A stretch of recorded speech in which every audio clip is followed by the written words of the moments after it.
नजर आ रहे हो। इतने दिन कहाँ गए थे? मैं तो यही था बॉस, तुम कहाँ थे?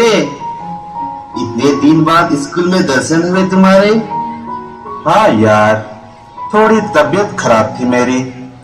पहले ये तो बताओ, इतने खुश क्यों हो? क्लास टेस्ट में पास हो गए क्या? अरे छोड़ो यार, हमारे स्कूल में संत इग्नासियस का पर्व मनाया जा रहा है, उसी की तैयारी में लगा हूँ। संत इग्नासियस? अरे भाई, ये कौन से महात्मा का पर्व मनाया जा रहा है? नाम सुना सुना सा लग रहा है। ठीक है दोस्त, सुन। एक महान संत महात्मा थे संत इग्नासियस, जानते हो?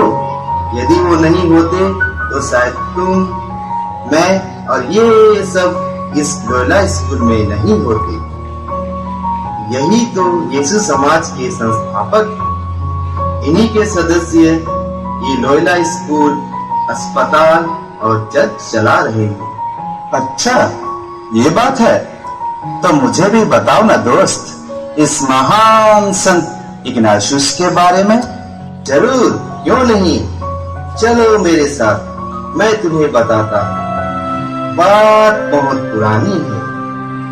23 अक्टूबर सन 1491 स्पेन के लोयोला नामक किले में एक बच्चे का जन्म हुआ, जिसका नाम रखा गया इग्नासियस लोयोला।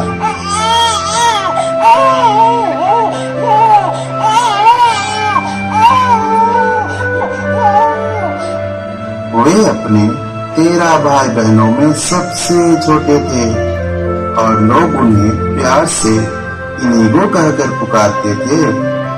उनका बचपन बड़े ही शानो शौकत एवं ऐशो आराम में बीता था। बचपन से ही धार्मिक शिक्षा के साथ ही साथ उन्हें युद्ध की कला भी सिखाई गई।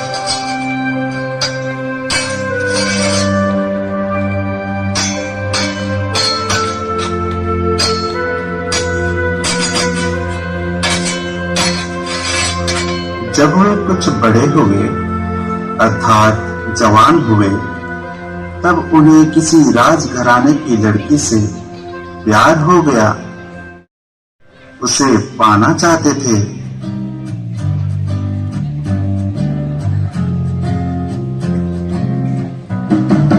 हेलो मोहतरमा।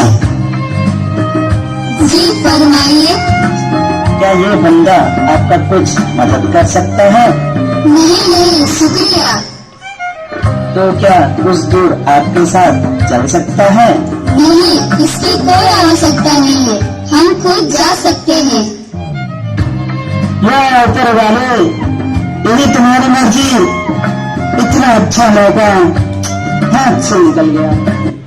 क्योंकि वह लड़की बहुत ही सभ्य परिवार से थी, अतः इनीगो ने उसका दिल जीतने के लिए स्पेन की सेना में भर्ती हो गए और सेनापति का पद संभालने की ठान ली।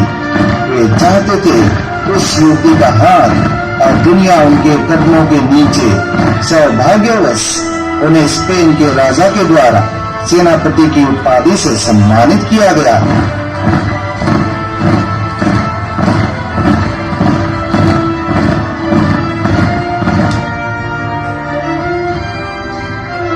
मैं स्पेन का राजा तुम्हें स्पेन की सेना का सेनापति घोषित करता हूँ।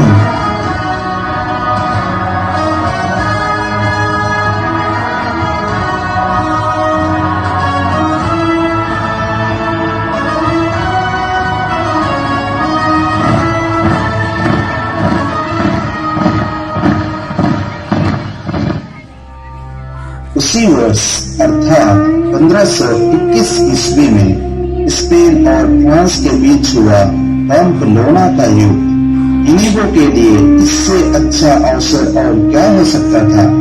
वे फ्रांस के विरुद्ध लड़ाई में कूद पड़े। वे हर हाल में युद्ध में विजय होकर अपने सपनों की राजकुमारी को प्राप्त करना चाहते थे।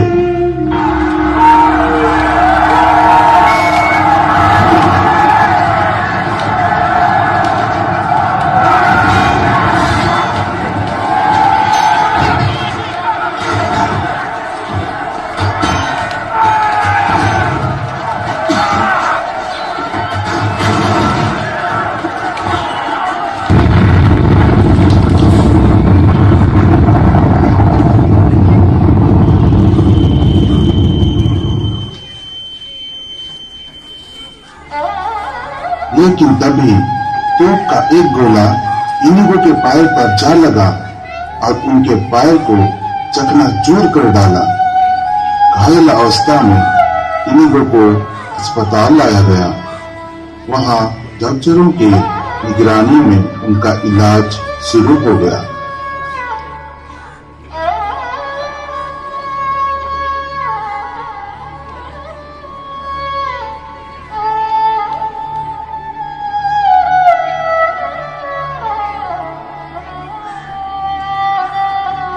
सिस्टर, सिस्टर, सिस्टर, हाँ इग्नासियस। किसी डॉक्टर को बुलाओ। Doctor, doctor. हाँ इग्नासियस। डॉक्टर, मेरे पैर को क्या हुआ है? मैं ठीक से खड़ा क्यों नहीं हो पा रहा हूं? मेरे दोनों पैर बराबर नहीं लग रहे हैं। इग्नाशियस, खूब सा गोला लगने के कारण आपके दाहिने पैर की हड्डी बुरी तरह टूट गई। इस कारण हमने ऑपरेशन करके फिर से जोड़ दिया। डॉक्टर, मैं एक सैनिक हूँ। मुझे मेरे पैर किसी भी हालत में बराबर चाहिए। मेरे देश को मेरी जरूरत है। पर इग्नाशियस, इसमें आपको बहुत ही ज्यादा दर्द सहना पड़ेगा।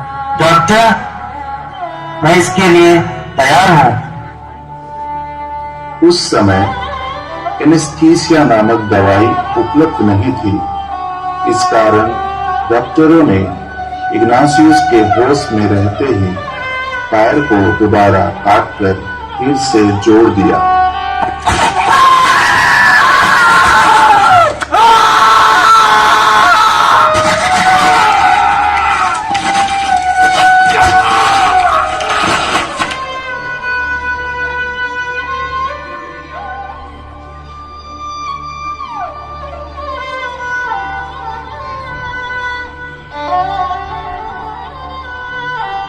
सिस्टर, सिस्टर, हाँ इग्नासियस। मैं लेटे लेटे बहुत बोर हो गया हूँ। कुछ किताबें मिल सकती हैं वीर गाथाओं की? मैं आगे लाती हूँ। ये लीजिए। ये क्या है? संतों की जीवनियाँ? संतों की जीवनियों से मुझे क्या? हमारे पास बस यही किताबें हैं। मैं एक सैनिक हूँ, कोई संत नहीं। मुझे चाहिए वीर गाथाओं की किताबें।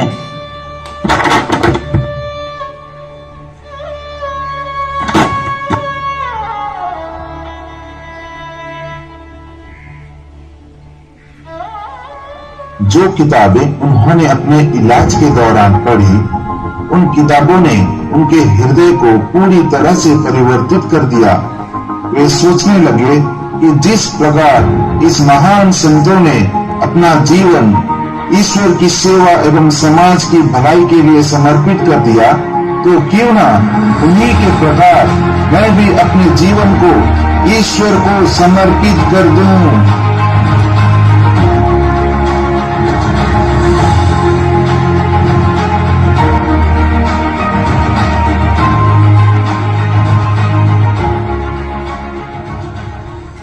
सिस्टर, हाँ इग्नासियस। मैं चर्च जाना चाहता हूँ। पर इग्नासियस, आप उस हालत में नहीं कि चर्च तक जा सके। फिर भी मैं चर्च जाना चाहता हूँ। अस्पताल से चर्च जाते समय इग्नासियस का सामना एक ऐसे व्यक्ति से हुआ जो माता मरियम के प्रति तुच्छ बातें कर रहा था। इग्नासियस उनकी बातों को सुनकर अत्यंत क्रोधित हो गए। उन्हें समझ नहीं आ रहा था कि उन्हें क्या करना चाहिए। उन्होंने यह फैसला भी ईश्वर पर छोड़ दिया। कुछ देर बाद वे चर्च पहुंच गए। चर्च पहुंचकर उन्होंने माता मरियम की दिन रात उपासना की। उन्होंने अपनी जिंदगी को ईश्वर के प्रति निछावर कर दिया। चर्च से निकलते ही उन्होंने अपने वस्त्र और आभूषणों को लोगों में बांट दिए और स्वयं एक साधारण सा चोगा धारण कर लिया। उन्होंने उपासना जारी रखने के लिए मनरेसा गांव के पास एक छोटा सा गोरोटो ढूंढा।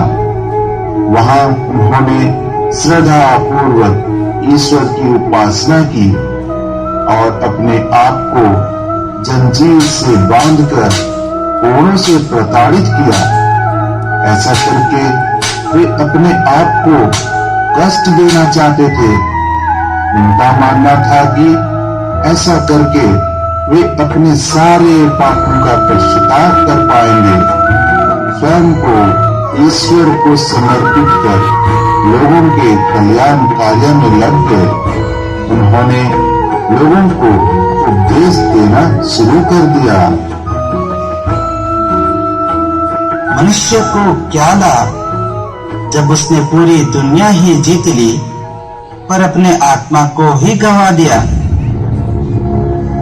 परंतु कुछ लोगों ने उन्हें अज्ञानी समझकर झूठी बातें फैलाने के जुर्म में जेल भिजवा दिया।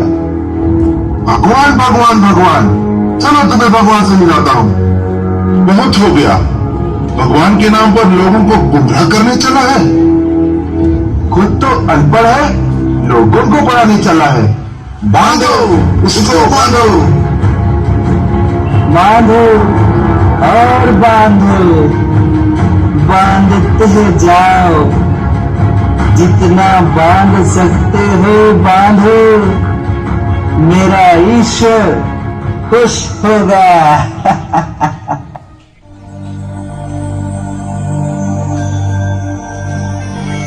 जेल में इतना प्रताड़ित होने के बाद इग्नाशियस ने यह फैसला कर लिया था कि उन्हें पादरी बनना है। उन्होंने उन सारी जगहों का भ्रमण किया जहां यीशु ने अपनी जिंदगी बिताई थी। लोग उन्हें अज्ञानी समझकर जेल में भिजवा गए, इसलिए उन्होंने स्पेन जाकर लैटिन की पढ़ाई की।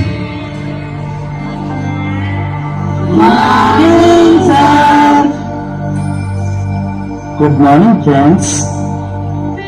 मैं कोई शिक्षक नहीं हूँ, मैं भी आप लोगों की तरह स्टूडेंट हूँ।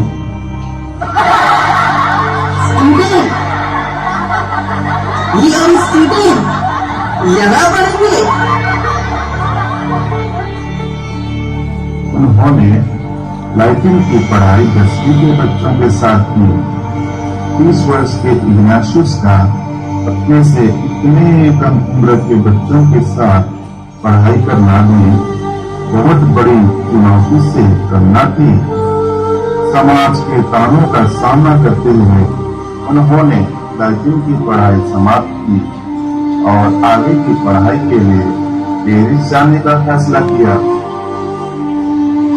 जब वे पेरिस गए तब उनकी मित्रता फ्रांसिस जेवियर नामक एक ऐसे युवक से हुई जो अपनी जिंदगी ऐसो आराम से गुजार रहे थे और आगे की जिंदगी भी इसी तरह व्यतीत करना चाहते थे। जेवियर, हाँ इग्नाशियस, तुम्हें कितनी बार समझाया है। फिर आगे फिर वही बातें करोगे। मनुष्य में भगवान बसता है। मनुष्य को प्यार करो तो भगवान खुश होता है। दूसरों के सुख को अपना सुख समझो। अरे तुम्हें समझना है तो समझो, तुम्हें दर्द लेना है तो लो, वरना निकल, बड़ी फुर्सत से निकल। मैं फ्रांसिस जेवियर दुनिया का सबसे अमीर आदमी बनना चाहता हूँ। बहुत पैसे कमाना चाहता हूँ। मुझे ऐसा आराम चाहिए, शराब, शोहरत, सवाब चाहिए और मैं अपनी दौलत से पूरी दुनिया को खुश रखना चाहता हूँ। तुम्हें भी और तुम्हें भी। तो आओ पियो और जिंदगी जियो। जेवियर, मनुष्य को क्या लाभ जब उसने पूरी दुनिया ही जीत ली पर अपने आत्मा को ही गवा दिया। इग्नासियस के ये शब्द फ्रांसिस जेवियर को अंदर तक प्रभावित किया। वहां से निकलकर उन्हें एक भिखारी दिखा। मेरे प्रभु, कृपा करके मेरी मदद कीजिए।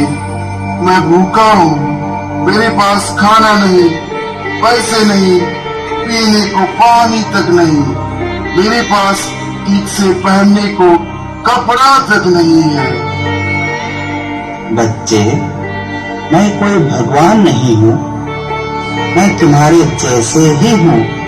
इस दुनिया में देने वाला सिर्फ ईश्वर ही है। मेरे पास जो कुछ भी है तुम्हारा ही है। संत इग्नाशियस का मानना था कि ईश्वर हर एक मनुष्य के भीतर होता है। अपने ऐसे ही कई कल्याणकारियों के साथ करने का सोचा, जिसके लिए उन्हें रोम जाना पड़ा। रोम जाते समय उनका सामना एक चरवाहे से हुआ, जो कि उनके वेशभूषा को देखकर चीख चीख कर हंसने लगा।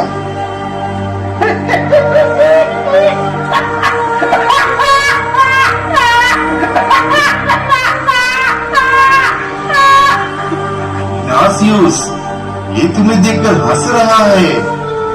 अगर मेरी वजह से ये हंस रहा है तो इसे हंसने दो।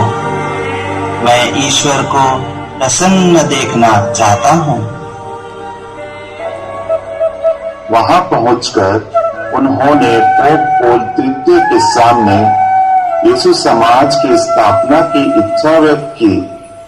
पोप ने उनके समर्पण को देखकर उन्हें इजाजत दे दी।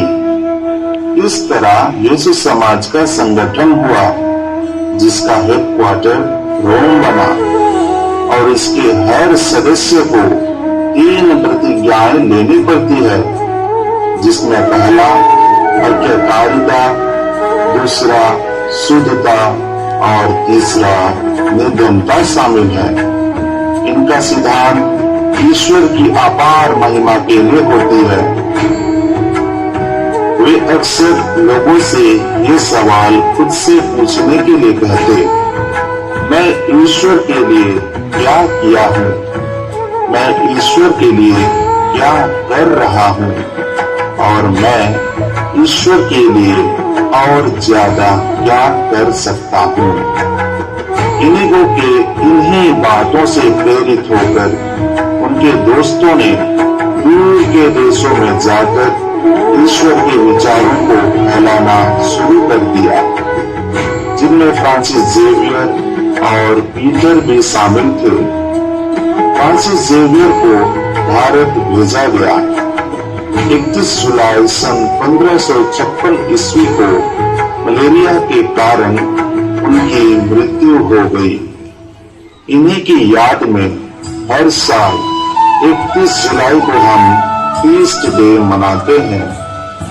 आज इन्हीं की सोच की वजह से लगभग पूरी दुनिया के 77 देशों में 4000 स्कूल एवं कॉलेजेस हैं, जिनमें 25 से 30 लाख बच्चे पढ़ाई कर रहे हैं। भारत के विभिन्न शहरों में इनके स्कूल एवं कॉलेजेस हैं और केलाबाड़ी में भी लोयोला हाई स्कूल, लोयोला अस्पताल और संत इग्नाशियस चर्च नामक संस्थाएं चल रही है। इन्हीं के शिक्षा का देन है कि आज हम एक अच्छे समाज का निर्माण कर पा रहे हैं। तो आइए हम सब मिलकर इस त्योहार को मनाते हैं।